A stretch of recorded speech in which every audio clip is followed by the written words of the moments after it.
Hi friends, welcome to work shop.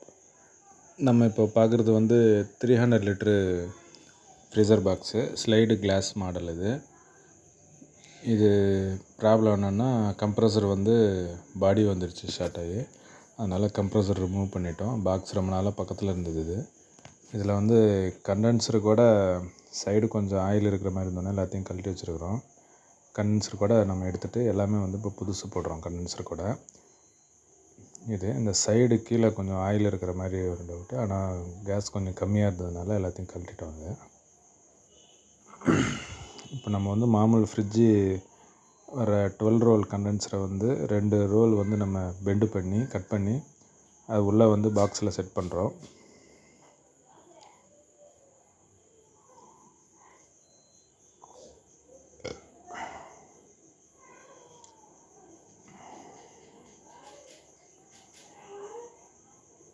இது 9 inch height, 10 inch with கணக்குது.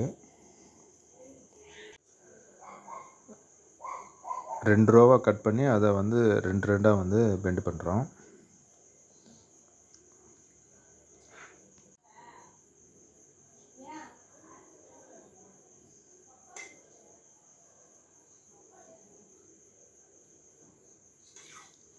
அப்படியே சைடாக bend பண்ணி ஒன்றுக்கு ஒன்று ஆப்போசிட் கணக்கு.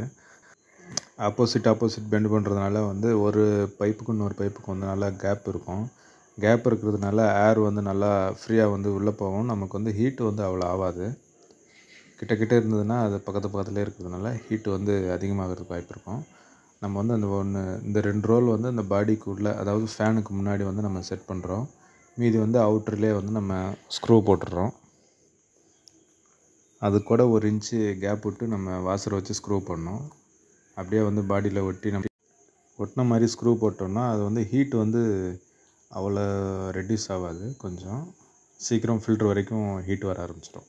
கொஞ்சம் கேப் இருந்ததுன்னா அது ஏர் கொஞ்சம் வெளில போயிட்டு வரதுனால ஹீட்டு நமக்கு கொஞ்சம் ரெடியூஸ் ஆகும்.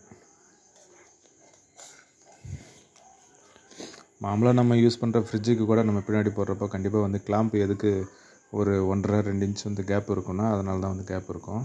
நமக்கு 2 இன்ச்சு 3 இன்ச்சு கேப் விடலைன்னா கூட அட்லீஸ்ட் ஒரு 3/4 இன்ச்சாவது கேப் இருக்கணும். அந்த கேப் இருந்ததுன்னா காற்று உள்ளே போயிட்டு வரதுனால நமக்கு ஃப்ரீயாக இருக்கும். இது நம்மக்கிட்ட இருக்கிறதுனால போடுறோம். இல்லை அப்படின்னா 10க்கு 9 இல்லைன்னா 10க்கு 11 சைஸு வரும் அந்த கண்டென்சரு. அது கூட வாங்கி கூட ஸ்ட்ரெயிட்டாக ஃபிட் பண்ணிக்கலாம். இது நம்மக்கிட்ட இருக்குது, அதனால் நாங்கள் இதை ஃபிட் பண்ணுறோம். இல்லைனா நம்ம கழட்டி ஃபஸ்ட்டு வச்சதை காமிச்சோல்ல, அந்த கண்டென்சரே சரியாக போயிடும் அதே மாதிரி இருந்தால் கூட. ஆனால் காஸ்ட்டுன்னு பார்த்தோம்னா இது புதுசு நமக்கு 350 380க்கு வந்துடும். ஒருவேளை அது நம்ம வைக்கிறதா இருந்ததுன்னா 1200 அந்த மாதிரி வரும்.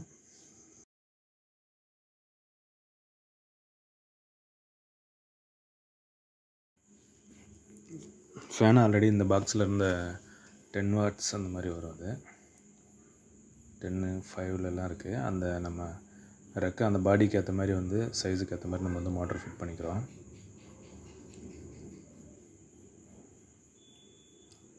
ஒருவேளை இந்த ஃபேன் வைக்கிறதுக்கு நமக்கு பாசிபிள் இல்லை அப்படின்னா 4 இன்ச் ஃபேன் கூட நமக்கு சரியாக போய்டும். ஸ்கொயர் ஃபேனு அது கூட வைக்கலாம்.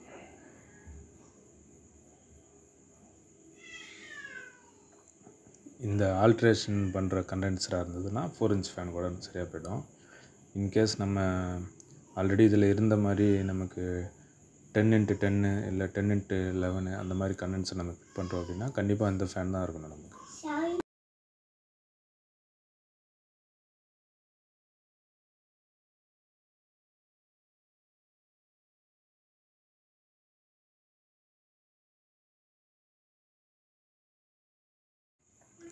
நம்ம வைக்கிறது இப்போது பிபிஎல் கம்ப்ரஸர்.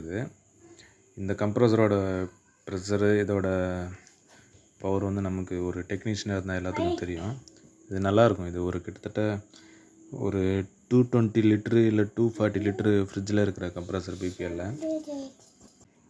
நம்ம இன்னர் காயில் லீக்குன்றதுனால அவுட்ரு காயில் தான் எக்ஸ்ட்ரா ஃபிட் பண்ணியிருக்கோம். 145 ஒரு 4 லைன் தான் நம்ம ஃபிட் பண்ணியிருக்கோம். இது நமக்கு இது ஆக்சுவலாக ஃபஸ்ட்டு ஃப்ரீசிங், அதாவது ஒரு ஐஸ்கிரீம் பாக்ஸு அந்த மாதிரி இதுக்கு யூஸ் பண்ணியிருந்திருப்பாங்க. ஆனால் நம்ம இப்போ ரெடி பண்ணுறது கூலிங் பர்பஸ். ஒரு ரெஃப்ரிஜிரேட்டருக்குன்னா கொஞ்சம் நல்லா வரும் கூலிங்கு. அதாவது கூல்ட்ரிங்க்ஸு, பால் பாக்கெட்டு, இல்லைன்னா ஒரு ஹோட்டலில் வந்து இந்த மாவு வைக்கிறதுக்கு அந்த மாதிரி இதுக்கு வந்து நம்ம இந்த பாக்ஸ் வந்து ரெடி பண்ணிகிட்ருக்கோம். இந்த பிபிஎல் கம்ப்ரஸர் இதுக்கு நல்ல எக்ஸ்ட்ராடினரியாக வேலை செய்யும், நல்லாயிருக்கும் இது. இப்போ இதோட கண்டென்சர் வெல்டிங்கு, ஃபில்ட்ரு வெல்டிங்கு, அப்புறம் வந்து நிப்பிள் வெல்டிங் வைக்கிறோம். அப்புறம் செக்ஷன் கூட வெல்டிங் வச்சுருவோம். எல்லாம் வந்து ஃப்ரெஷ் அவுட் பண்ணிவிட்டு வெல்டிங் வச்சுட்டு வேக்யூம் வச்சுட்டு நம்ம வந்து கேஸ் சார்ஜிங் பண்ணுறோம்.